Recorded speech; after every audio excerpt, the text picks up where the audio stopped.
Hello students, ये है हमारा करंट इलेक्ट्रिसिटी का लेक्चर नंबर 9। आपका स्वागत है बच्चों। लास्ट लेक्चर में यानी लेक्चर नंबर 8 में हमने सीखा कि कैसे कॉम्प्लिकेटेड सर्किट्स का effective resistance that is equivalent resistance अपने को फाइंड आउट करना है ना। अलग अलग मेथड्स हमने सीखे। ओके, उसके ऊपर एक दो और एग्जाम्पल्स हम आज के लेक्चर में लेंगे और इसके साथ ही हम लोग क्यूब स्केलेटन के बारे में पढ़ेंगे, है ना। क्यूब स्केलेटन कैपेसिटेंस के बेस पर हम लोग पहले पढ़ चुके हैं और क्यूब स्केलेटन रेजिस्टेंस के बेस पर आज पढ़ेंगे। ओके, चलो स्टार्ट करते हैं।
सी बच्चों, तो ये है हमारा प्रॉब्लम। ठीक है, सारे रेजिस्टर्स जो है वो इक्वल रेजिस्टर्स हैं, कैपिटल आर रेजिस्टेंस वैल्यू के, और हमें फाइंड आउट करना क्या है, resistance between A to D. कहां दिख रहा है बच्चों आपको? A, this is A and where is B? This is D, capital D.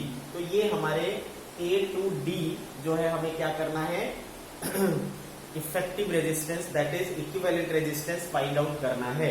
तो मैंने आपको जैसा कि सिखाया है कि जब भी आपको ये बोला जाए कि इस पॉइंट से इस पॉइंट तक आपको इफेक्टिव रेजिस्टेंस फाइंड आउट करना है, तो आप अपनी मर्जी से आर्बिट्ररीली ए टू डी, है ना, आप क्या कर लो, एक करंट फ्लो कर लो। तो चलो एक करंट को फ्लो करा लेते हैं ए टू डी। तो ए टू डी देखो बच्चों, इस तरीके से एक करंट फ्लो करेगा। और अगर मैं इसको एक एक्सिस मान लू तो ये क्या कहलाएगा बच्चों? पैरेलल एक्सिस, है ना।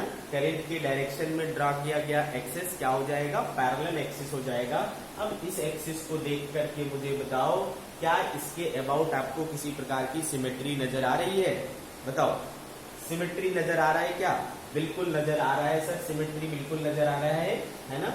ये देखो जैसा लेफ्ट हैंड साइड में है उसी तरह से इस तरफ भी क्या है, लेफ्ट हैंड साइड में है। ठीक है, ये देखो सिमिलर आर वैल्यू का इधर भी है तो सिमिलर आर वैल्यू का इधर भी है, सिमिलर आर वैल्यू का इधर भी है तो सिमिलर आर वैल्यू का इधर भी है। ठीक है, अब सवाल उठता है इस रेजिस्टेंस का क्या हुआ सर, इन रेजिस्टेंस का क्या हुआ? तो आप इसको क्या मान सकते हो? आप इसको मान सकते हो कि जब मैं इसको बीच से काटा तो सर ये आधा और ये आधा दोनों तरफ क्या हो गया, बट गया, है ना। मैं इसको चाहूँ तो इस तरीके से कर सकता हूँ, इस तरह ये आधा इस तरफ हो गया और आधा इस तरफ हो गया, तो r/2 और r/2। सिमिलरली इसके साथ भी वैसा ही होगा, है ना, आधा इस तरफ और आधा इस तरफ, r/2 r/2, है ना, ऐसा भी मान सकता हूं मैं। तो आपको क्या दिख रहा है बच्चों? इस एक्सिस के अबाउट सिमेट्री है। तो कौन सी सिमेट्री है सर? पैरेलल एक्सिस सिमेट्री है या परपेंडिकुलर एक्सिस ऑफ सिमेट्री है ना। कई को लगेगा कि जो पिछले लेक्चर हमने पढ़ा था उसके हिसाब से तो ये परपेंडिकुलर एक्सिस ऑफ सिमेट्री जैसा दिख रहा है, लेकिन ऐसा नहीं है। ये कौन सा पैरेलल एक्सिस ऑफ सिमेट्री है? क्यों? क्योंकि हमें जो जिन पॉइंट्स के बीच में रेजिस्टेंस निकालना है वो ये है, ए टू डी। तो करंट भी कैसे फ्लो होगा? ए टू डी, और करंट के डायरेक्शन में ये एक्सिस है, दिस इज पैरेलल एक्सिस। और इस पैरेलल एक्सिस के अबाउट सिमेट्री है, इस साइड और इस साइड क्या है, इक्वल रेजिस्टेंस है। तो बताओ क्या करा करते थे जब पैरेलल एक्सिस ऑफ सिमेट्री होता था? तो parallel of axis of symmetry में अपन इसको क्या करते थे, फोल्ड कर सकते थे। फोल्ड करने पर, है ना, चलो इस पार्ट को हमने क्या कर दिया बच्चों, फोल्ड कर दिया, तो फिर जो जो पॉइंट्स क्या हो जाते थे, ओवरलैप हो जाते थे, उनको हम क्या कहा करते थे, इक्विपोटेंशियल पॉइंट्स कहा करते थे। तो देखो अगर जब मैं इसको फोल्ड करूंगा तो कौन किस पर ये हो जाएगा बच्चों, देखो C किस पर आ जाएगा, B पर, और ये F किस पर आ जाएगा, E पर आ जाएगा। अंडरस्टूड?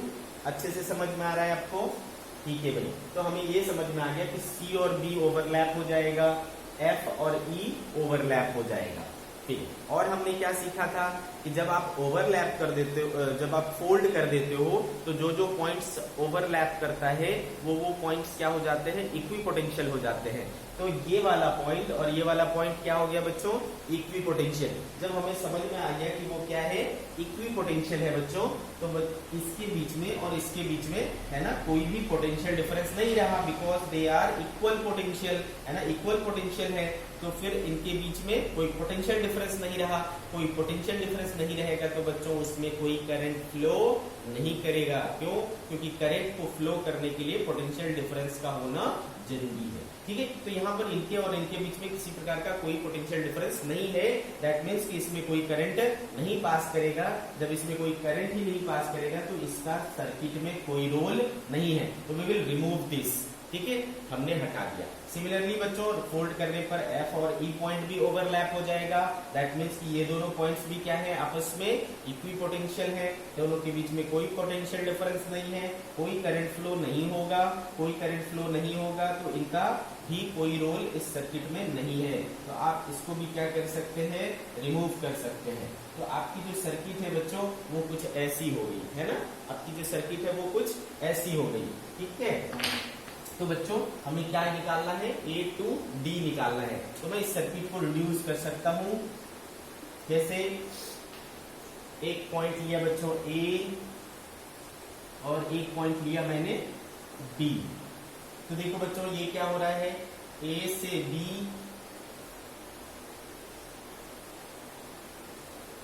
एक रेजिस्टर जुड़ा हुआ है, सपोज B पॉइंट, फिर B से E एक रेजिस्टर जुड़ा हुआ है, एक पॉइंट, और फिर E से D एक रेजिस्टर जुड़ा हुआ है, इस तरीके से, है ना। तो इनका काम हो गया, इनका काम हो गया और इनका काम हो गया। फिर इसी तरीके से इधर देखो बच्चों, A से C ये वाला हो गया, ये F था आई थिंक, तो C से F एक रेजिस्टर, C से F ये वाला रेजिस्टर, और F से D, तो F से D, है ना, ये वाला रेजिस्टर हो गया। और देखो A से D के बीच में डायरेक्टली एक रेजिस्टर है, तो A से D के बीच में डायरेक्टली एक रेजिस्टर है। तो ये हमारे सारे रेजिस्टर्स हो गए। अब देखो बच्चों ये कॉम्प्लिकेटेड सा दिखने वाला सर्किट, है ना, बहुत ही कॉम्प्लिकेटेड सा दिखने वाला सर्किट सिंप्लीफाई होकर के काफी आसान सर्किट में कन्वर्ट हो गया, है ना। तो ये है बच्चों खूबसूरती किस चीज की, parallel axis perpendicular axis of symmetry की। ठीक है, तो चलो, तो बच्चों ये रेजिस्टर, ये तीनों रेजिस्टर किस में दिख रहे हैं, सीरीज में। ये तीनों रेजिस्टर किस में दिख रहे हैं, सीरीज में। तो इनका सीरीज सॉल्व कर लेंगे, 3R, ये वाला हो गया R and this one is 3R। तो बच्चों हमारा सर्किट इस तरीके से हो गया, A और D। अब ये तीनों किस में दिख रहे हैं बच्चों, पैरेलल में दिख रहे हैं। Therefore 1/R equivalent equals to 1/R1, 1/R1 तो 3R plus 1/R2, 1/R plus 1/R3 यानी 3R। क्या हो जाएगा बच्चों इनका, है ना, 3R हो गया। ओके, 1 प्लस 3 प्लस 1 तो क्या हो गया 5/3R, 1/R equivalent equal to, therefore R equivalent equals to 3R/5। ठीक है, R equivalent equals to क्या आया बच्चों, 3R/5। आपको समझ में आया? ठीक है, तो इस तरीके से आपने एक कॉम्प्लिकेटेड सर्किट को with the help of method of symmetry बहुत ही आसानी से सॉल्व कर लिया। ओके, मिनटों में। अच्छे से समझ में आ रहा है आपको? चलिए, तो ये हो गई इसकी बात।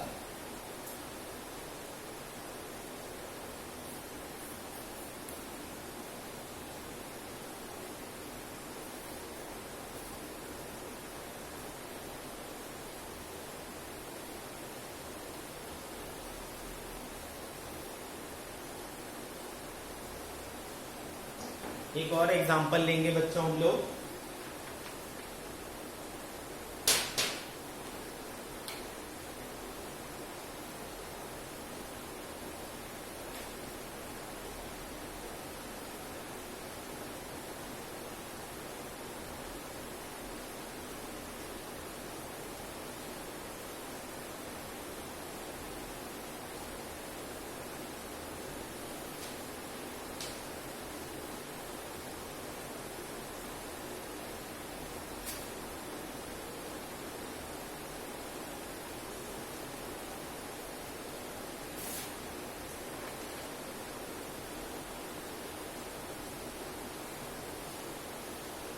चलो बच्चों देखो, एक और हमारे पास सर्किट है।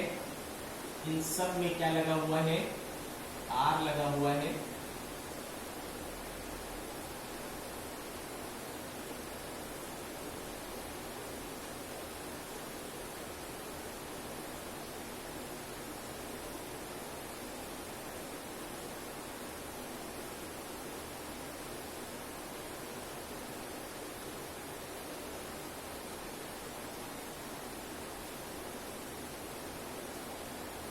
ओके, तो ये है आपकी सर्किट। सारे जो वैल्यूज है रेजिस्टर्स के वो आइडेंटिकल है और वो कैपिटल आर है। हमें निकालना है A to B, resistance between A to B, R A B we have to find. ठीक है, तो कैसे करेंगे, चलो इसको।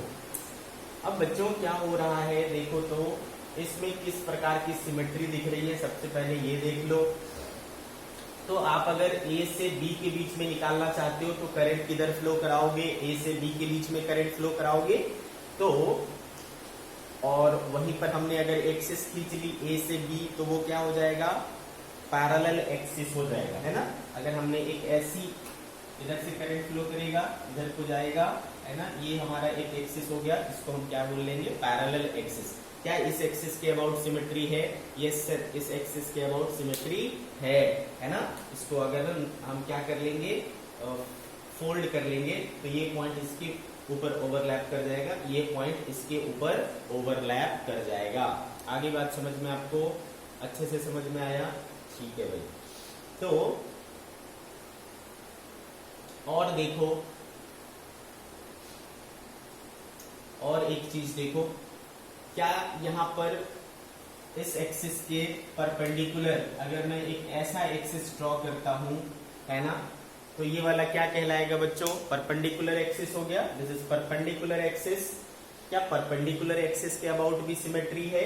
तो यस सर, परपेंडिकुलर एक्सिस के अबाउट भी सिमेट्री है। ध्यान दें, परपेंडिकुलर एक्सिस के अबाउट भी सिमेट्री है ना। देखो, ये और ये दोनों सेम है, ये और ये दोनों सेम है, ये और ये दोनों सेम है, ये और ये दोनों सेम है, ये और ये दोनों सेम है।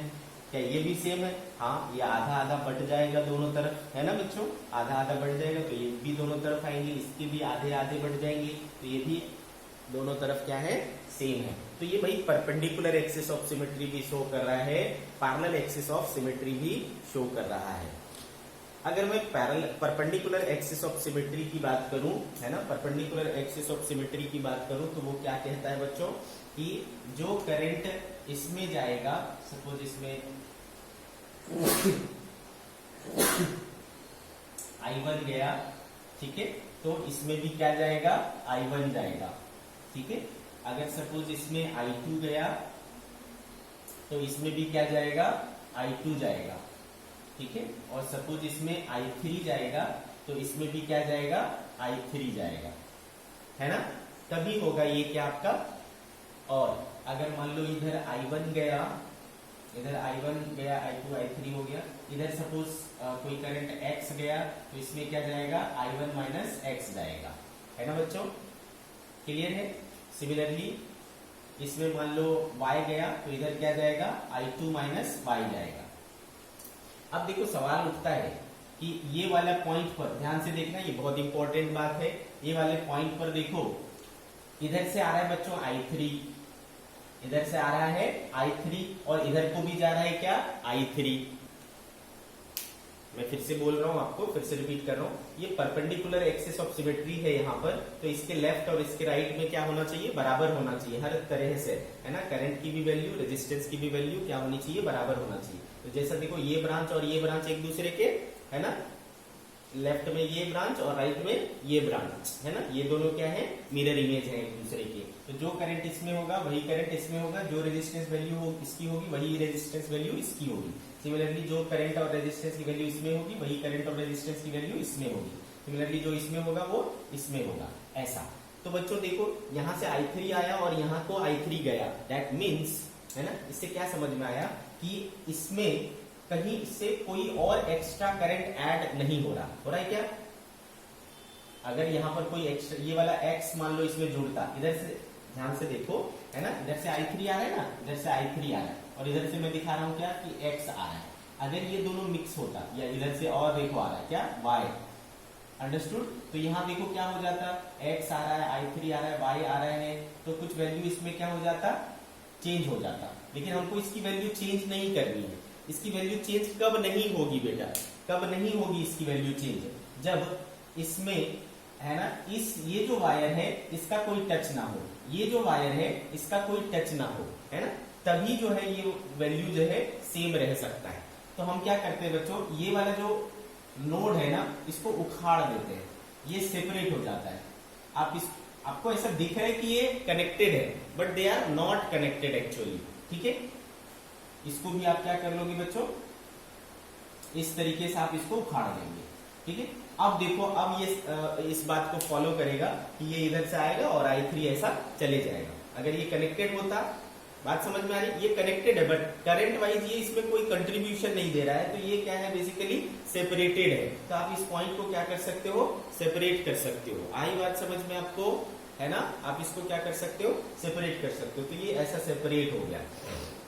अब देखो ये सर्किट कितना आसान हो गया हमारे लिए सॉल्व करना, ठीक है, बहुत ही आसान हो गया। एक पॉइंट के बाद काफी कॉम्प्लिकेटेड सर्किट, बट ये आसान हो गया। कैसे, अब देखो ये और ये क्या है ना, ये दोनों कैसे दिख रहे हैं, सीरीज में दिख रहे हैं, तो ये दोनों क्या हो जाएगा बच्चों, 2R हो जाएगा, और ये क्या है, R है। तो बच्चों ये हो गया आपका R, और इधर आ जाएगा इसके पैरेलल में 2R, ठीक है, ऐसा हो गया। फिर ये दोनों देखो क्या हो जाएगा, सीरीज में हो गया, R प्लस R 2R, तो ये हो गया आपका 2R। और फिर इसी तरीके से ये दोनों भी क्या हो जाएंगे सीरीज में, तो हो गया बच्चों 2R, और उसके साथ ये सीरीज पैरेलल में R, है ना, ऐसा हो गया। और क्या दिख रहा है आपको, इधर से हो गया आपका R, इधर से हो गया आपका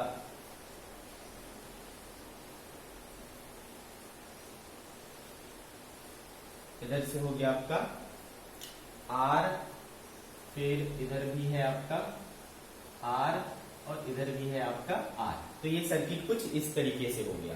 क्लियर है बच्चों, this is point A, this is point B। अब देखो ये R और ये 2R क्या दिख रहे हैं, पैरेलल में दिख रहे हैं, तो आप इसको सॉल्व कर लो। इसका पैरेलल कॉम्बिनेशन क्या हो जाएगा बच्चों, R into 2R upon 2R plus R 3R, तो R कैंसिल, क्या बचा 2R/3। तो इसका कॉम्बिनेशन क्या हो जाएगा 2R/3, इसका कॉम्बिनेशन क्या हो जाएगा 2R/3, ठीक है। तो ये हो गया बच्चों, ये वाला R, इसका कॉम्बिनेशन 2R/3, और इसका R इस ब्रांच में हो गया, ये कहानी। सिमिलरली ये बीच वाली ब्रांच में क्या है आपका 2R है, और ये इधर वाली ब्रांच में ये वाला R, ये वाला 2R/3, और ये वाला R, ठीक है, ये A और ये B। तो आपका सर्किट इस तरीके से और सिंप्लीफाई हो गया। अब देखो इनको सॉल्व कर लो, R प्लस 2R+3 और R क्या दिख रहे हैं आपको, सीरीज में दिख रहे हैं, तो कितना हो जाएगा बच्चों, R प्लस R 2R, और प्लस 2R/3 कितना हो जाएगा 2R plus 2R/3, 6R 8R, है ना, 8R/3 हो जाएगा आई थिंक, हाँ, तो 8R/3 हो गया। तो आप इसको सिंप्लीफाई कर ले, रिड्यूस हो जाएगा ये 8R/3, सिमिलरली इधर भी क्या हो जाएगा, ये नीचे वाला ब्रांच भी सिमिलर है, तो 8r/3 और बीच में क्या हो गया 2r, A और B। तो अब ये क्लियरली दिख रहा है बच्चों कि ये तीनों रेजिस्टर क्या है, पैरेलल में है। इसका हम पैरेलल सॉल्यूशन कर लेंगे।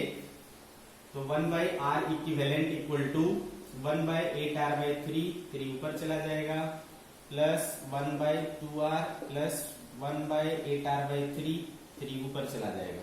तो ये हो गया आपका 6/8r प्लस 1/2r, इनका हो जाएगा 8r, तो ये 6 और ये 4, तो 10/8r बोले तो therefore 1/r equivalent equal to 5/4r, 5/4r,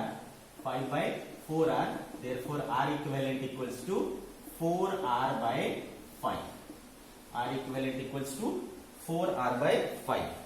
clear है बच्चों? तो देखो ये हमारा इतना कॉम्प्लिकेटेड जो सर्किट था वो आसानी से हमें मिल गया। कितना मिला भाई, 4r/5। तो बच्चों इस तरीके से आपको किसी भी प्रॉब्लम को, है ना, जो कॉम्प्लिकेटेड से कॉम्प्लिकेटेड भी हो, उसमें आप पैरेलल एक्सिस ऑफ सिमेट्री या सिमेट्री यूज करके आसानी से प्रॉब्लम को सॉल्व कर सकते हो। डिपेंड ये करता है कि आप इसके ऊपर कितना प्रैक्टिस करते हो। आप प्रैक्टिस करोगे तो ऐसे क्वेश्चन भी आप चुटकियों में बना सकते हो। क्लियर है? ठीक। तो हमने मेथड ऑफ सिमेट्री के ऊपर एक्सरसाइज भी कर ली, मीन्स प्रैक्टिस भी कर ली। हम आगे बढ़ेंगे बच्चों आज नेक्स्ट टॉपिक पर, दैट इज क्यूब स्केलेटन, ठीक है, ऑफ रेजिस्टेंस।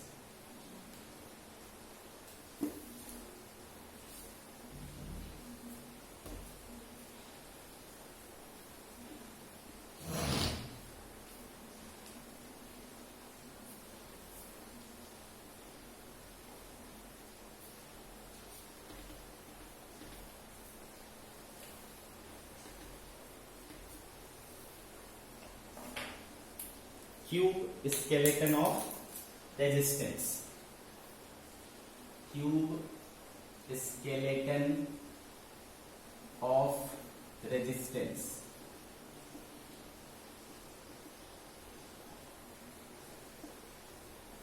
चलो पहला केस लेंगे, केस 1, आर इक्विवेलेंट बिटवीन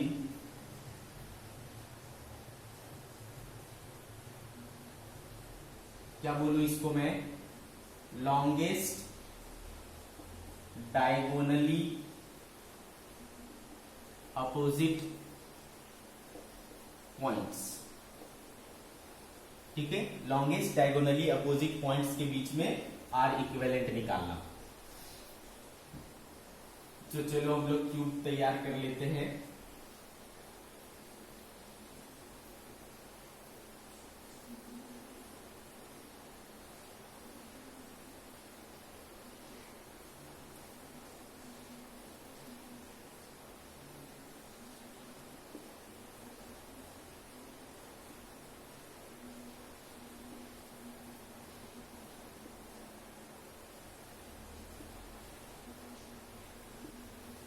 ठीक है, तो ये हमारा क्यूब तैयार हो गया बच्चों।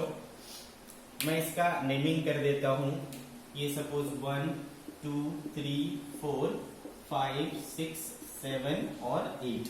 तो अगर आपसे पूछा जाए कि बताओ दो ऐसे पॉइंट्स के नेम जो डायगोनली, लॉन्गेस्ट डायगोनली अपोजिट हो, तो लॉन्गेस्ट डायगोनल कौन हो गया बच्चों, 1 और 7, 2 और 8, है ना, ऐसे 3 और 5, है ना, 4 और 6, है ना। तो ऐसे जो पॉइंट्स होते हैं वो क्या होते हैं, लॉन्गेस्ट डायगोनली अपोजिट पॉइंट्स होते हैं। तो सपोज मुझे क्या करना है, 1 और 7 के बीच में निकालना है, ठीक है। तो we have to find R between 1 and 7 क्या होगा, क्लियर। तो इसमें कैसे अप्रोच करना है वो हमको देखना है। तो इसको हम लोग सॉल्व करेंगे बच्चों पाथ सिमेट्री से। कैसे सॉल्व करेंगे, पाथ सिमेट्री। तो याद करो बच्चों, पाथ सिमेट्री में मैंने क्या बोला था, पाथ सिमेट्री में ये बोला था कि कभी भी अगर एक पॉइंट से दूसरे पॉइंट तक जाने में जितने भी रास्ते हों, सबका कॉन्फ़िगरेशन अगर सेम है तो ये क्या कहलाता है, पाथ सिमेट्री कहलाता है, यानी उसके सारे पाथ्स क्या है, सिमेट्रिकल है, ठीक है, पाथ सिमेट्री। तो सी फ्रॉम 1 to 7 कैसे कैसे जा सकते हो, 1 से 2 को गए, ठीक है, 1 से 2 को गए, 2 से फिर क्या जा सकते हो, 2 से या तो 3 की ओर जा सकते हो या तो 2 से 6 की ओर जा सकते हो। 2 से अगर 3 की ओर गए तो फिर वहां से 3 से 7 ऐसा जाओगे। तो 1 से 2, 2 से 3, 3 से 7 कितने रजिस्टर मिले, 1 2 3, ठीक है। सिमिलरली अगर आप 2 से इस तरफ गए होते तो 1 से 2, 2 से 6, 6 से 7, तो आप फिर भी देखो 1 2 3 रजिस्टर ही मिलते। तो आप इस रास्ते से गए तो भी 3 रजिस्टर मिला और इस रास्ते से गए तो भी 3 रजिस्टर मिला, है ना। सारे रेजिस्टेंस की वैल्यू सेम है, दोनों पाथ रेजिस्टेंस वाइज क्या हुआ, सेम हुआ। सिमिलरली मान लो 1 से आप 4 को गए होते, है ना, 4 को इन्वॉल्व करते हुए, तो आप क्या करते, 4 से या तो आप 3 की तरफ जा सकते थे, 4 से या तो आप 8 की तरफ जा सकते थे। अगर 4 से 3 की तरफ जाएंगे तो 4 से 3 और 3 से 7, तो देखो 1 2 और 3, फिर से आपको 3 ही मिले। सिमिलरली 1 2 और 3, ये यहाँ पर बनाना मैं भूल गया, ठीक है। तो इसमें भी क्या मिला, 3 रजिस्टर मिला। आप इधर से जाते तो 1 2 और 3, या इधर से जाते 1 2 और 3, तो आपको क्या दिख रहा है भाई कि जितने भी पाथ्स है ना, ऑल आर सिमेट्रिक। तो इसमें क्या है बच्चों, पाथ सिमेट्री है। पाथ सिमेट्री होने से क्या फायदा होता है, हम है ना समझ जाते हैं कि करंट जो है ना सभी पाथ्स में क्या होंगे, इक्वली डिवाइड होंगे, ठीक है। और समझ में आ रहा है आपको।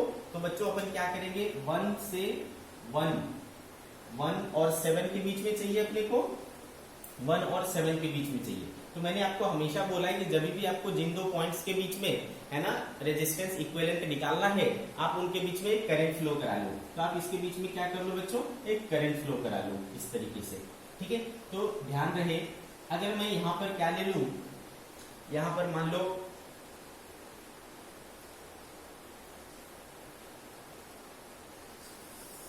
6i ले लू, ध्यान से देखना, अगर मैं 6i ले लू करंट, तो और ये 3 में क्या होंगे, इक्वली डिवाइड होंगे। तो इधर क्या चला जाएगा बच्चों, 2i, इधर भी क्या चला जाएगा 2i, और इधर भी क्या चला जाएगा 2i। आगे की बात समझ में। अब क्यों 6i लिया मैंने वो आपको आगे समझाऊंगा, i क्यों नहीं लिया, ठीक 6i लिया। तो 2i इधर चला गया, 2i इधर चला गया, 2i इधर चला गया। अब देखो यहां से इस पॉइंट पर आकर के, है ना, इस पॉइंट पर आकर के फिर ये क्या हुआ, ऐसा बट गया। तो देखो इधर भी 1 और 2 और इधर भी 1 और 2, तो दोनों पाथ क्या है, सिमेट्रिक है। तो करंट फिर से क्या होंगे भाई, इक्वली डिवाइड हो जाएंगे। सिमेट्री है पाथ का, इसलिए इक्वली करंट डिवाइड हो रहे हैं। समझ में आया क्या। तो यहाँ 3 ब्रांच में इक्वली डिवाइड होना था तो 2i, यहाँ पर 2 ब्रांच में इक्वली डिवाइड होना है तो 2i का क्या हो जाएगा बच्चों, इधर चला जाएगा i और इधर भी चला जाएगा i। समझ गए क्या। सिमिलरली बच्चों, सिमिलरली यहां पर देखो, इधर चला जाएगा i और इधर चला जाएगा i। सिमिलरली ये वाला 2i यहां से चला जाएगा i और इधर से चला जाएगा i। ओके, अब देखो ये वाला i चलता हुआ यहां तक आएगा i। अब तो इस जंक्शन पर इधर से आया i, इधर से आया i, तो इधर को जाएगा क्या 2i। सिमिलरली ये देखो i चलता हुआ इधर आएगा, ये वाला i चलता हुआ इधर आएगा। तो इस जंक्शन पर इधर से आया i, इधर से आया i, इधर निकल आएगा क्या 2i। सिमिलरली यहां से देखो, इधर से आया i, इधर से आया i, दोनों मिलकर के इधर चले जाएंगे 2i। तो इस जंक्शन पर इधर से 2i, इधर से 2i, इधर से 2i, तो क्या निकल पड़ेगा 6i। अंडरस्टूड। अच्छा, हमने इसके बीच में जो करंट दौड़ाया है, तो करंट दौड़ाने के लिए क्या चाहिए, वो बैटरी लगा होगा। तो इसके बीच में हमने क्या जोड़ रखा है, एक बैटरी, ठीक है। तो इस तरीके से हमने एक बैटरी जोड़ रखा है। आई बात समझ में। मान लो उसका वोल्टेज कितना है V, तो ऐसा हमने एक सर्किट तैयार कर ली। ओके, अब आपको क्या यूज करना है, आपको यूज करना है इक्विवेलेंट रेजिस्टेंस, है ना, आपको यूज करना है, सॉरी किरचॉफ्स वोल्टेज लॉ, है ना, लूप रूल यूज करना है। चलो हम क्या करेंगे बच्चों, एक लूप में वोल्टेज केवीएल इक्वेशन लिखेंगे। तो चलो ये जो हमको दिख रहा है, ये देखो कौन सा लूप ले रहा हूं मैं, ध्यान से समझे। यहां से चला, यहां से चला, ऐसे चलते हुए, ऐसे चलते हुए, ऐसे चलते हुए, ऐसे चलते हुए, ऐसे चलते हुए मैंने एक लूप कंप्लीट की। ठीक है, इस तरीके से एक लूप दिख रहा है। तो चलो इक्वेशन लिखना शुरू करते हैं। सपोज यहां से चला, इधर तक कुछ नहीं है, कुछ नहीं, यहां पर आया, यहाँ पर क्या, अच्छा मैं करंट के डायरेक्शन में हूँ क्या, तो करंट के डायरेक्शन में ड्रॉप क्या हो जाता है बच्चों, है ना, माइनस हो जाता है। तो माइनस हो जाएगा, करंट 2i है, रेजिस्टेंस R है, तो क्या हो गया बच्चों, माइनस 2i। फिर इधर से आया यहाँ पर देखो क्या है, रेजिस्टेंस R और करंट I, तो माइनस क्या हो जाएगा बच्चों, IR। फिर यहाँ देखो इसमें जाऊंगा मैं, क्या हो जाएगा, रेजिस्टेंस है R और करंट है 2i, तो क्या हो जाएगा बच्चों, माइनस 2IR। ठीक है, फिर यूं घुमा यूं घुमा यूं घुमा, यहाँ से माइनस से प्लस इंक्रीज हुआ, तो क्या हो जाएगा बच्चों, प्लस V इक्वल्स टू क्या हो जाएगा, 0, है ना। ये है केवीएल इक्वेशन। तो ये हो गया हमारा बच्चों माइनस 2IR, माइनस IR और माइनस 2IR कितना हो गया, minus 5IR plus V equals to 0, therefore 5IR equals to V। आ गई बात समझ में, 5IR बराबर V। अब मैं इसको ऐसा लिख लूं अगर कि 5R equals to V by I, लिख सकता हूं 5R बराबर V बाय I। अब मैं ऐसा करूं, ऊपर 6 और नीचे 6 से मल्टीप्लाई डिवाइड कर दूं तो भी चलेगा, जरूर चलेगा। एक 6 को मैं इधर ले आता हूं, 5R बाई 6, और इधर हो जाएगा क्या, V बाई 6I। ठीक है, V बाई 6I। अब आप गौर से देखो, V क्या है, टोटल वोल्टेज, और 6I क्या है, टोटल करंट, है ना। ये क्या है, टोटल वोल्टेज, और ये क्या है, total current. Total voltage upon total current क्या देगा आपको, टोटल रेजिस्टेंस यानी effective resistance. This is effective resistance, R equivalent, है ना। R इक्विवेलेंट इक्वल्स टू क्या आ गया बच्चों, 5R बाई 6। क्लियर है क्या, 5R बाई 6। तो इस तरीके से हम इस क्यूब स्केलेटन के प्रॉब्लम को सॉल्व कर सकते हैं, है ना। क्या निकालने के लिए, फ्रॉम बिटवीन लॉन्गेस्ट डायगोनल के पॉइंट्स के बीच में निकालने के लिए आप इस रूल को यूज कर सकते हो, पाथ सिमेट्री को यूज कर सकते हो। आंसर आया आपका 5R by 6 between longest diagonal. किसी भी लॉन्गेस्ट डायगोनल के अक्रॉस जो आपका इफेक्टिव रेजिस्टेंस होगा, है ना, क्यूब के केस में वो होगा 5R बाई 6। अंडरस्टूड।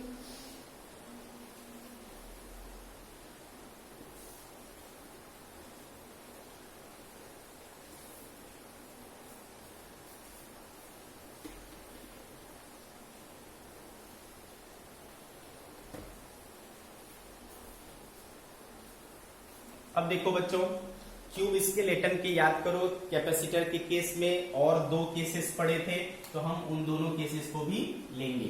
तो केस 2, R इक्विवेलेंट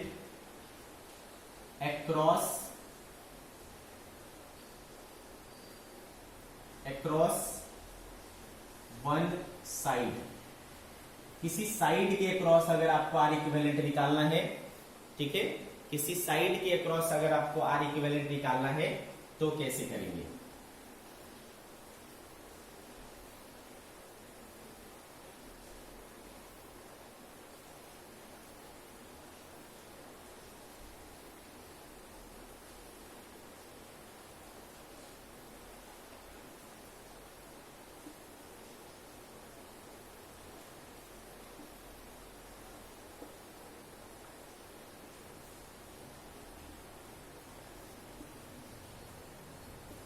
ठीक है, तो ये हमारा रेडी हो गया क्यूब स्केलेटन।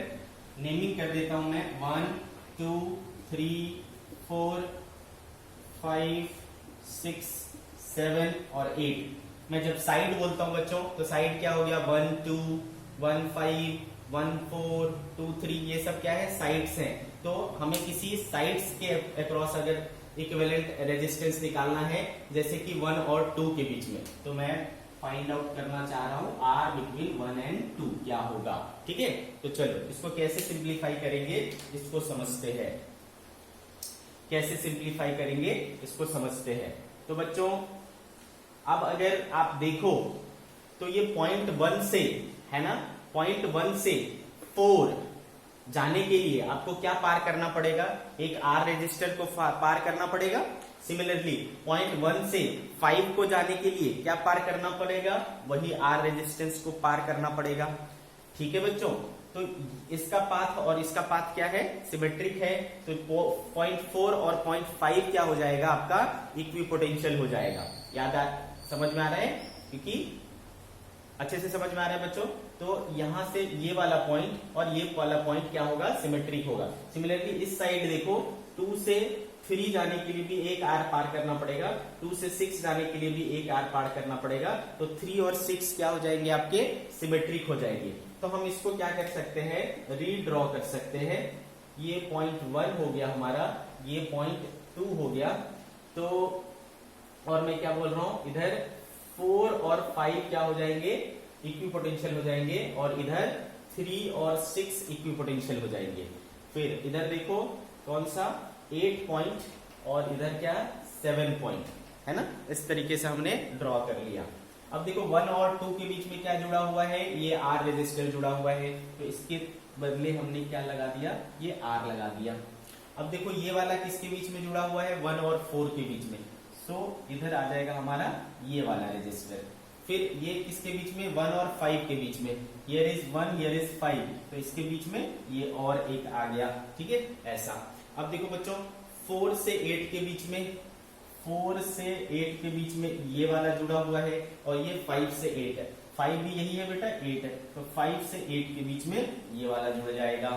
सिमिलरली उस साइड देखो 2 से 3 के बीच में, तो 2 से 3 के बीच में ये वाला हो गया, ठीक है। फिर 2 से 6 के बीच में, तो 2 भी यही है और 6 भी यही है, ठीक है, तो ये वाला हो गया।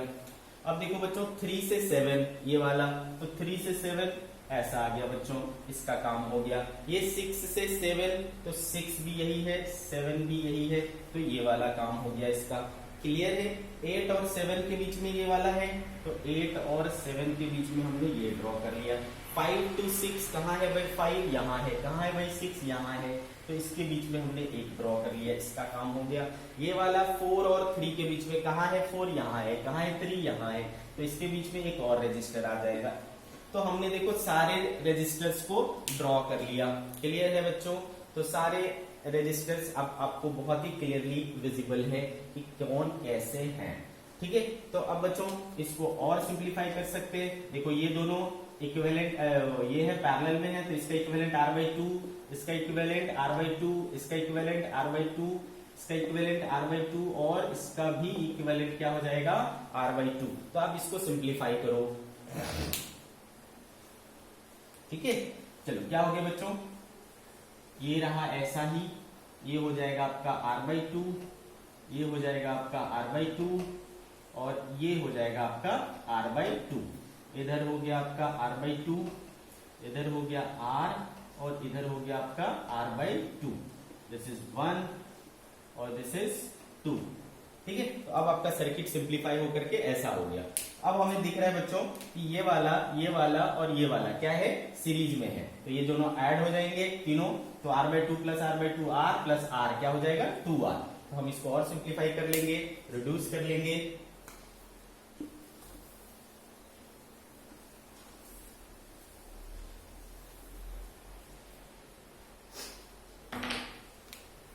ठीक है, तो ये रिड्यूस होकर के हो गया, ये वाला r, ये वाला r/2, ये वाला r/2, और ये वाला r/2, और इधर क्या हो गया बच्चों, इन तीनों के बदले हम क्या लगा सकते हैं 2r, ठीक है बच्चों। तो ये हो गया, ये 1 और ये 2, तो ऐसा सिंप्लीफाई हो गया। अब और क्लियरली दिख रहा है कि ये दोनों किसमें है, पैरेलल में है, तो इनको पैरेलल सॉल्व कर लेंगे। पैरेलल सॉल्व करके और हमारा नया आएगा, कितना हो जाएगा बच्चों इन दोनों का parallel solution, 2r into r/2 upon 2r plus r/2, ठीक है। तो क्या हो गया 2r इंटू r/2, और ये क्या हो जाएगा 2 2 4 प्लस r 5r/2, तो r/2 कैंसिल हो गया, क्या बचा 2r/5। तो इनका जो सॉल्यूशन है वो क्या हो जाएगा 2r/5। तो बच्चों ये हो गया आपका r, इधर हो गया r/2, इधर हो गया आपका 2r/5, और इधर हो गया आपका r/2, 0.1 और 0.2। तो अब आपका ऐसा हो गया सर्किट। क्लियर है। अब और क्या करेंगे,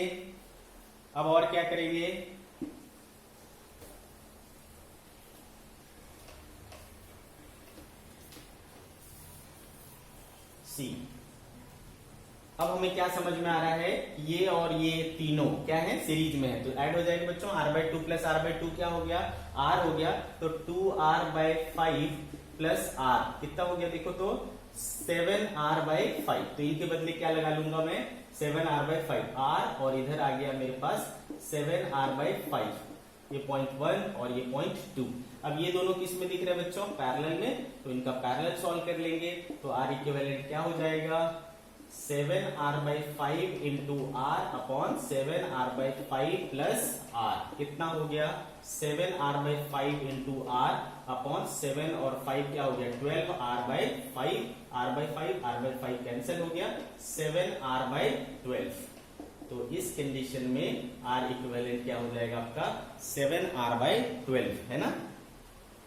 एनी साइड्स, किसी साइड्स के अक्रॉस जो r इक्विवेलेंट आएगा वो आएगा आपका क्या 7r/12, अंडरस्टूड, ठीक है। तो ये हो गया केस नंबर 2।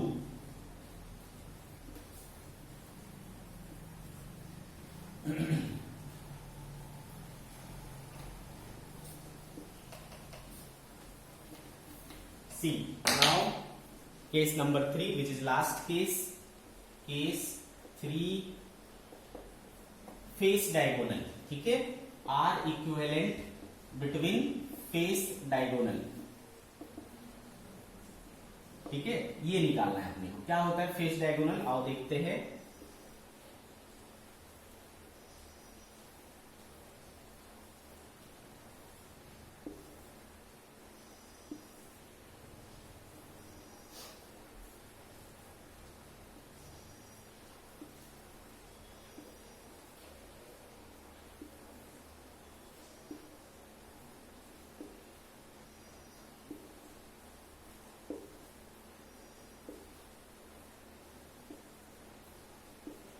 ठीक है, ये हमारा तैयार हो गया बच्चों। नेमिंग करते हैं 1 2 3 4 5 6 7 8। तो देखो ये 1 और 3 इसको कहते हैं फेस डायगोनल, 2 और 4 क्या कहलाते हैं फेस डायगोनल।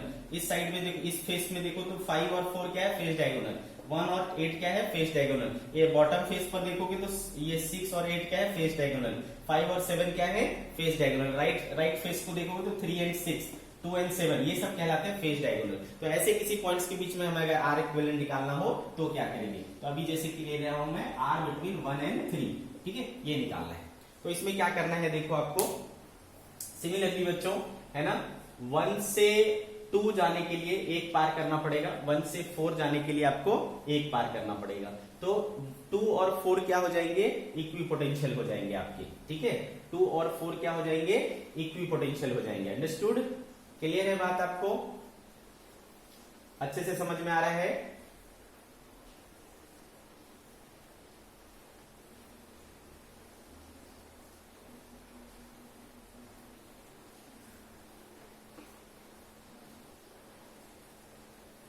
ठीक है भाई, तो चलो, तो इसको आप सिंप्लीफाई कर सकते हो। ये पॉइंट हो गया 1 और ये पॉइंट हो गया 3, और ये 2 और 4 क्या हो जाएंगे आपका, 2 और 4 क्या हो जाएंगे आपका इक्वी पोटेंशियल हो जाएंगे। तो 2 और 4 को मैंने यहां ड्रॉ कर लिया। तो ये जो ऊपर का फेस है उसका काम हो गया। सिमिलरली देखो नीचे के फेस में वैसा ही केस बनेगा, ठीक है, इधर 5, इधर 7 और बीच में जो ये 6 और 8 है, ये दोनों क्या हो जाएंगे, इक्वी पोटेंशियल हो जाएंगे। तो 6 और 8 क्या हो गया, इक्वी पोटेंशियल हो गया, ठीक है। तो ऐसा आया हमारे पास, क्लियर है। तो अब देखो कौन किसके बीच में कैसे जुड़ा हुआ है देख लेते हैं। तो ये वाला किसके बीच में बच्चों, 1 और 2 के बीच में, तो 1 और 2 के बीच में इसको जोड़ लिया मैंने। ये वाला किसके बीच में है, 1 और 4 के बीच में, तो यही हुआ 1 और 4, तो इसके बीच में जोड़ लिया। अब ये देखो किसके बीच में है, 1 और 5, 1 और 5 ये वाला हो गया बच्चों। फिर 2 और 3, 2 यहाँ है 3 यहाँ है, तो 2 और 3 के बीच में हमने इसको ऐड किया। 2 और 6, 2 यहाँ 6 कहाँ यहाँ है, तो 2 और 6 के बीच में हमने इसको ऐड किया। 3 और 7 के बीच में, तो 3 और 7 के बीच में इसको ऐड कर लिया।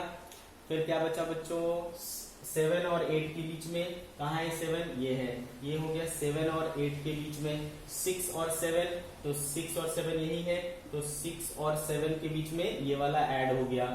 फिर क्या बचा भाई 5 और 6, 5 और 6 यहाँ है, तो ये वाला ऐड हो गया। और 5 और 8, 5 और 8 भी यही है, तो इसके बीच में ये वाला ऐड कर लिया। फिर क्या बचा 4 to 8, 4 to 8 ये वाला बचा हुआ है, तो 4 और ये 8 है ना, इसके बीच में हो गया। 4 और 3, 4 और 3 के बीच में इधर हो गया, कौन सा, ये वाला। तो सारे रजिस्टर्स हो गए, देखो total 12 registers, 2 to 4 to 6 to 8 10 and 11 and 12। तो इस तरीके से देखो रजिस्टर्स का अरेंजमेंट हो गया। हमें निकालना क्या है बच्चों, 1 और 3 के बीच में, क्लियर है, हमें निकालना क्या है 1 और 3 के बीच में, अंडरस्टूड।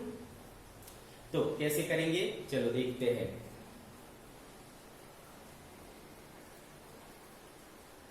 तो भाई ये दोनों क्या है पैरेलल में, ये पैरेलल में, ये पैरेलल में, ये पैरेलल में और ये पैरेलल में है, अंडरस्टूड।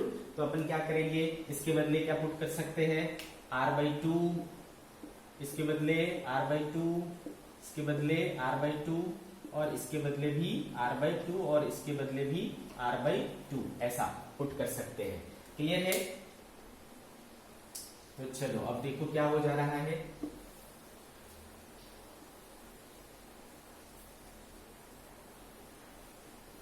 सी, तो भाई इधर हो गया, देखो ये r/2 और ये r है ना, ये दोनों किस में हो गए, सीरीज में। तो इसके बदले में क्या ले लेता हूं, सिंगल ले लिया, r प्लस r/2 कितना हो गया बच्चों, 3r/2। सिमिलरली इस तरफ क्या हो जाएगा, ये r और ये r/2, 3r/2, 3r/2, ओके बच्चों। और ये बीच में क्या है, बीच में है हमारे पास r/2 और इधर क्या है हमारे पास, इधर है हमारे पास r/2 और इधर भी है हमारे पास r/2, ठीक है बच्चों। इसको मैं इधर लगा दूं तो चलेगा, इधर लगा देता हूं 3r/2 और इसको भी इधर लगा देता हूं 3r/2, ठीक है बच्चों। ये वाला पॉइंट क्या है आपका 1 और ये वाला पॉइंट क्या है आपका 3। कुछ इस तरीके से हो गया बच्चों, r/2, r/2, 3r/2, 3r/2, इस तरीके से आपका सिंप्लीफाई हो गया। अब अगर गौर से देखो तो ये जो शेप दिख रहा है वो कैसा दिख रहा है, ब्रिज का शेप दिख रहा है, ब्रिटिशटन ब्रिज का। अब चेक करना है कि क्या ये ब्रिज बैलेंस है, तो यस, r/2 रेशियो क्या हो गया 1, 3r/2 3r/2 रेशियो क्या हो गया 1। तो ये जो ब्रिज है वो क्या है, बैलेंस है, क्योंकि दोनों रेशियो बराबर है। तो आप क्या कर सकते हो बच्चों, इस सर्किट को, इस रजिस्टर को उड़ा सकते हो, या फिर आप दूसरे तरीके से ऐसे भी देख सकते हो। आपको 1 और 3 के बीच में निकालना है, तो ये हो गया पैरेलल एक्सिस और ये क्या हो गया परपेंडिकुलर एक्सिस। तो इधर भी r/2, इधर भी r/2, इधर भी 3r/2 और इधर भी 3r/2। तो इसमें परपेंडिकुलर एक्सिस ऑफ सिमेट्री है। परपेंडिकुलर एक्सिस ऑफ सिमेट्री में क्या करते हैं बच्चों, ये आप इसको क्या कर सकते हो, उड़ा सकते हो। तो ये वाला चीज क्या हो जाएगा, उड़ जाएगा, ये वाला उड़ जाएगा। तो इधर क्या हो गया r/2 सीरीज में हो जाएगा। तो r/2 सीरीज में क्या हो जाएगा बच्चों r, और इधर 3r/2 सीरीज में क्या हो जाएगा बच्चों, बताओ 3r/2 आई थिंक 3r हो जाएगा। इधर 1 और इधर 3, ये दोनों किस में है बच्चों, पैरेलल में है। तो पैरेलल सॉल्व कर लो, 3r into r upon 3r plus r 4r, ये कैंसिल हो गया, तो 3r/4। तो इस केस में जो r इक्विवेलेंट होगा दैट इज 3r/4। आप चाहो इसको याद भी रख सकते हो, हर बार कैलकुलेट करने की जरूरत नहीं है, क्लियर है, समझ गए बच्चों। तो ये है हमारा ट्यूब स्केलेटन। तो बच्चों आज की सभा हम लोग यही समाप्त करते हैं, कल फिर मिलेंगे।